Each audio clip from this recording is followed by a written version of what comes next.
Assalamualaikum warahmatullahi wabarakatuh. Selamat pagi untuk seluruh teman-teman yang sudah hadir di ruangan ini, dan yang terhormat kepada Bapak Dr. Andes Eko Suroso MPD selaku dosen pengampu mata kuliah penilaian proses dan hasil belajar bahasa Indonesia. Semoga pada hari ini kita semua yang hadir diberikan kesehatan sehingga presentasi ini dapat berjalan lancar hingga akhir nanti. Amin. Topik yang akan kita bahas pada pagi hari ini oleh penyaji yaitu Mbak Saputri Kusumaningsih selaku presenter, dan saya Sofia Mukmainah selaku moderator, dan Mas Lintang sebagai sekretaris. Sebelumnya saya akan membacakan rangkaian presentasi acara pada pagi hari ini, yaitu pembukaan, penyajian materi, sesi tanya jawab, dan penutup. Acara yang pertama adalah pembukaan. Marilah kita mengawali presentasi pada pagi hari ini dengan melafalkan basmalah bersama. Selanjutnya adalah penyajian materi selama kurang lebih 30 menit oleh presenter yaitu Mbak Saputri. Untuk itu waktu dan tempat saya persilakan. Terima kasih.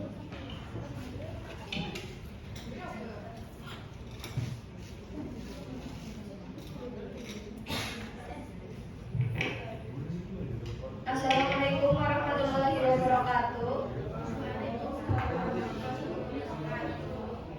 Di sini saya akan mempresentasikan tentang penilaian proses dan hasil belajar bahasa Indonesia. Yang pertama yaitu ada pengertian penilaian proses hasil belajar.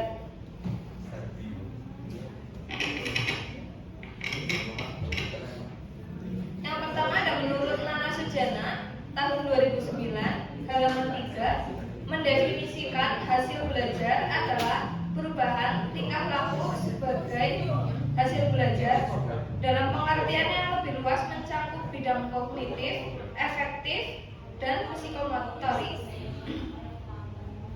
Yang kedua, menurut Putra 2013, penilaian hasil belajar mencakup pengukuran dan evaluasi yang merupakan kegiatan bersifat hierarki.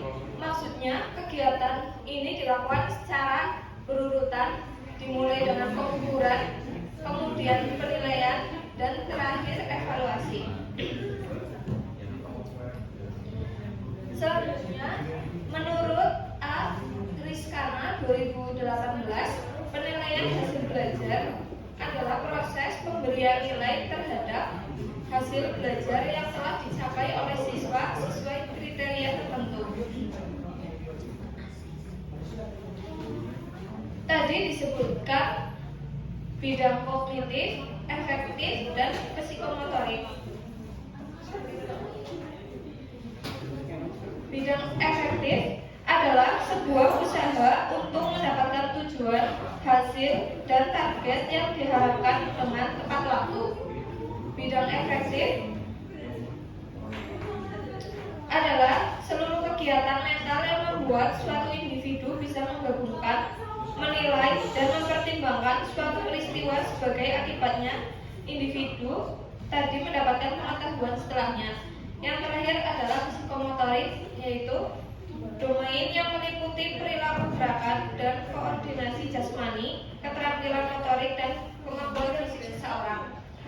Kesimpulannya, penilaian hasil belajar merupakan suatu proses atau upaya pengumpulan data dan informasi mengenai hasil yang telah dicapai dalam proses belajar mengajar, mencakup bidang kognitif, efektif, dan psikomotorik sebagai bahan dalam pengambilan keputusan oleh guru untuk memperbaiki proses dan hasil belajar siswa sesuai tujuan pendidikan yang ingin dicapai. Yang kedua yaitu ada perbedaan penilaian, evaluasi, asesmen, dan pengukuran. Yang pertama yaitu penilaian. Penilaian menurut Sujana 2016 halaman 3 adalah proses memberikan atau menentukan nilai objek tertentu berdasarkan suatu kriteria tertentu. Yang kedua ada menurut Sani 2016 halaman 15, penilaian adalah upaya sistematik dan sistemik yang dilakukan melalui pengumpulan data atau informasi yang sahih atau valid dan reliable, dan selanjutnya data atau informasi tersebut diolah sebagai upaya melakukan pertimbangan untuk pengambilan kebijakan suatu program pendidikan.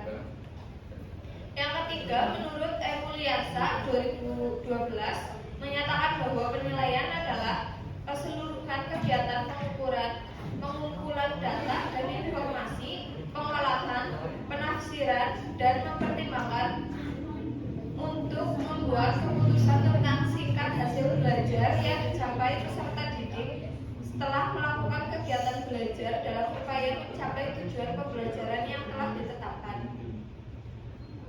Kesimpulannya yaitu dari penilaian merupakan suatu kegiatan untuk mengumpulkan data dan informasi mengenai hasil belajar peserta didik untuk membuat keputusan tentang apa yang telah dicapai oleh peserta didik berdasarkan kriteria dan pertimbangan tertentu atau pemberian nilai terhadap sesuatu setelah melakukan kegiatan belajar. Yang kedua yaitu evaluasi. Evaluasi menurut Tiller adalah Suharsini Arikunto 2013 halaman 3. Evaluasi merupakan sebuah proses pengumpulan data untuk menentukan sejauh mana, dalam hal apa, dan bagian mana tujuan pendidikan sudah tercapai. Yang kedua ada menurut Arifin 2013 halaman 5, evaluasi adalah suatu proses yang sistematis dan berkelanjutan untuk menentukan kualitas, nilai, dan arti daripada sesuatu berdasarkan pertimbangan dan kriteria tertentu dalam rangka mengambil suatu keputusan. Yang terakhir yaitu menurut Norman E. Brownlow 1976, evaluasi merupakan suatu proses yang sistematis untuk menentukan atau membuat keputusan sampai sejauh mana berbagai tujuan pembelajaran telah dicapai oleh peserta didik. Kemudian kesimpulan dari evaluasi adalah kegiatan mengumpulkan informasi kemampuan dari peserta didik dalam kegiatan yang telah dilaksanakan guna membuat pertimbangan atau keputusan mengenai suatu nilai yang diperoleh. Yang ketiga adalah pengertian dari asesmen. Pertama, menurut Cobham 2013, asesmen adalah pengumpulan informasi tentang kinerja seseorang atau kelompok dengan menggunakan berbagai metode atau instrumen untuk membuat keputusan yang lebih baik. Yang kedua, menurut Anthony J. Nitko 1996 halaman 4, adalah suatu proses untuk memperoleh informasi yang digunakan untuk membuat keputusan tentang peserta didik, kurikulum, program, dan kebijakan pendidikan. Yang terakhir, menurut Sadler 1989, asesmen adalah segala aktivitas yang digunakan untuk mendapatkan informasi tentang efektivitas pembelajaran atau kinerja peserta didik.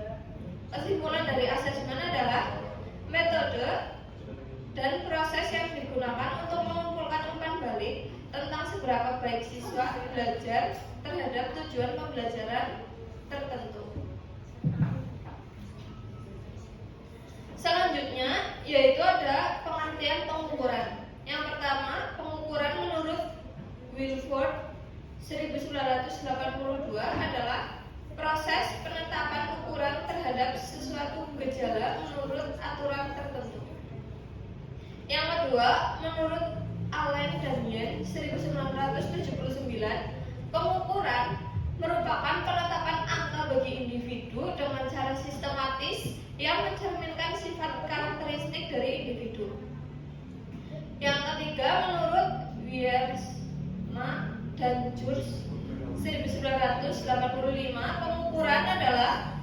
pengalihan dari angka ke objek atau peristiwa sesuai dengan aturan yang diberikan makna angka secara kuantitatif. Kesimpulan dari pengukuran yaitu pengukuran merupakan pemberian angka atau skor dari hasil tes yang telah dilakukan guna mendapatkan informasi yang jelas.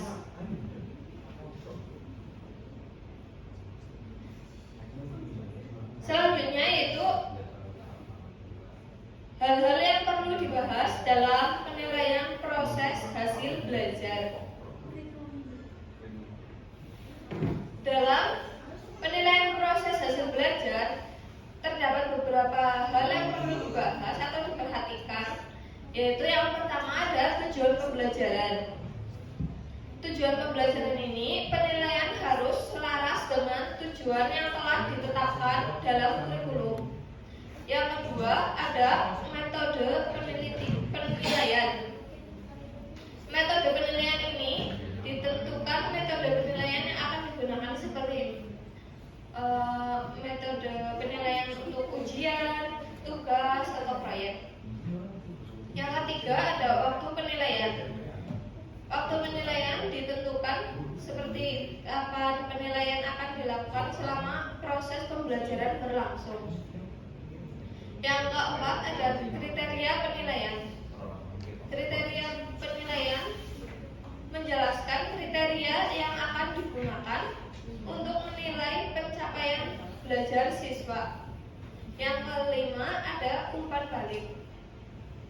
Umpan balik ini direncanakan bagaimana umpan balik akan diberikan kepada siswa untuk membantu mereka meningkatkan pemahaman dan kinerja mereka.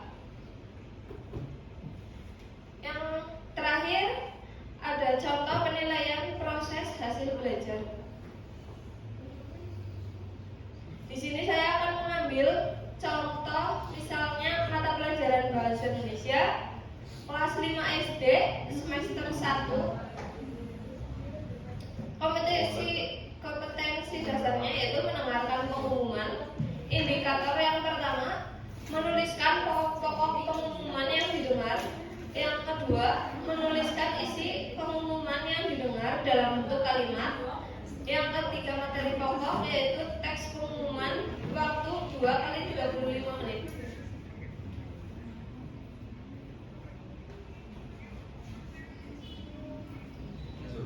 Selanjutnya yaitu langkah-langkah penilaian proses. Yang pertama ada pemberian tugas awal. Guru memberikan tugas menulis pokok-pokok pengumuman yang didengar. Yang kedua ada pengumpulan hasil awal. Guru meminta siswa untuk mengumpulkan hasil pertama tugas mereka. Hasil yang diperoleh ini akan dinilai oleh guru. Yang ketiga yaitu pemberian umpan balik. Guru memberikan umpan balik tertulis kepada setiap siswa mengenai draft pertama mereka. Umpan balik ini mencakup poin-poin yang perlu diperbaiki. Yang keempat ada revisi. Siswa diberi kesempatan untuk merevisi hasil tugas mereka berdasarkan umpan balik yang diberikan oleh guru. Ini adalah langkah penting dalam penilaian proses karena siswa memiliki kesempatan untuk memperbaiki dan meningkatkan karya mereka. Yang kelima ada pengumpulan hasil akhir. Setelah direvisi, tugas tersebut dikumpulkan oleh siswa sebagai hasil tugas akhir mereka.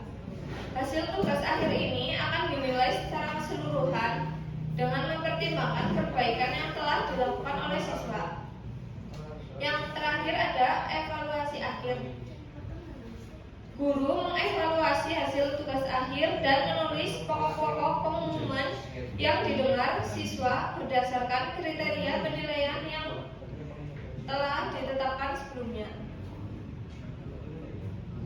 Berikut adalah contoh instrumen penilaian.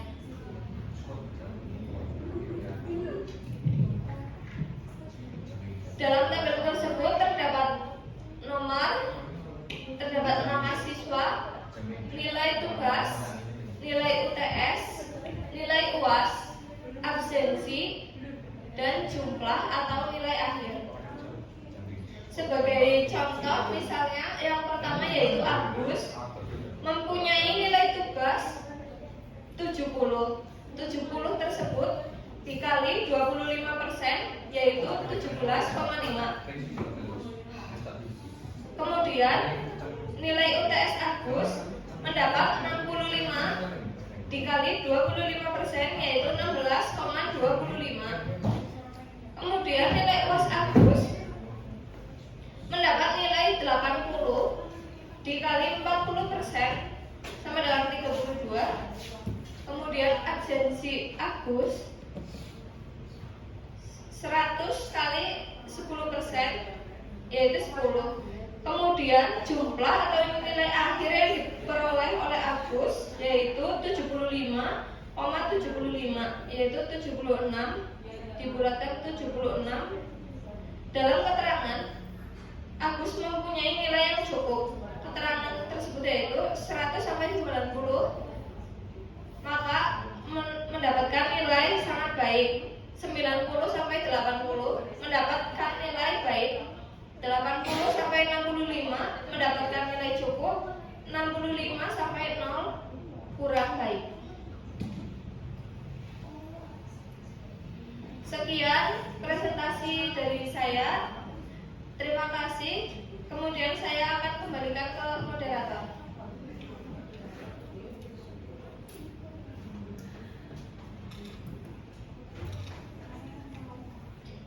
Terima kasih kepada presenter yang sudah memberikan materinya. Berikut adalah sesi tanya jawab dengan maksimal 2 penanya. Silakan bagi teman-teman yang ingin bertanya untuk mengangkat tangannya. Baiklah, kepada Mbak Nofrin dan Mbak Karin, silakan. Pertama Mbak Nofrin dulu. Perkenalkan, nama saya Nofrin Andi Tersana. Ini mahir 17, izin bertanya kepada Mbak Saputri, apakah penilaian dalam suatu pembelajaran dapat dilakukan tanpa pengukuran? Baik, terima kasih. Lalu kepada Mbak Karina, silakan pertanyaan. Saya Karina Andreni dengan NIM 22, izin bertanya, apakah setiap melakukan evaluasi seseorang mesti melakukan tes pengukuran dan asesmen, dan tolong jelaskan. Terima kasih. Baik, terima kasih kepada Mbak Karin. Silakan kepada Mbak Saputri dijawab pertanyaannya.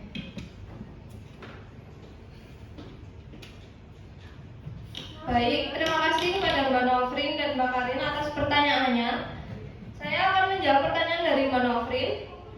Pertanyaannya yaitu, apakah penilaian dalam suatu pembelajaran dapat dilakukan tanpa pengukuran? Jawabannya yaitu bisa. Penilaian tidak harus dilakukan dengan pengukuran terlebih dahulu, seperti penilaian tingkah laku atau penilaian dengan wawancara. Maka hal tersebut bisa dilakukan tanpa melakukan pengukuran.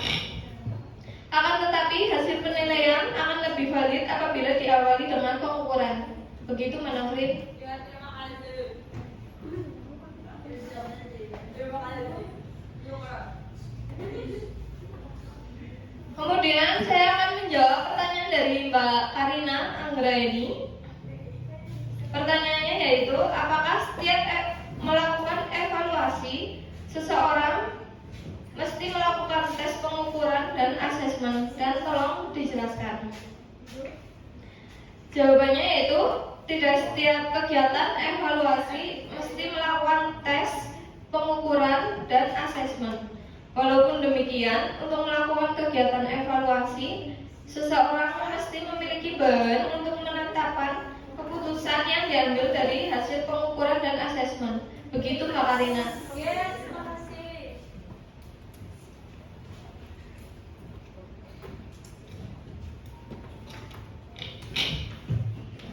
Baik, terima kasih. Demikian presentasi hari ini. Saya akhiri diskusi dan kelompok kami dari kelompok kami. Terima kasih kepada semua yang telah hadir dan berpartisipasi. Kurang lebihnya kami mohon maaf. Marilah kita tutup dengan bacaan hamdalah bersama. Wassalamualaikum warahmatullahi wabarakatuh.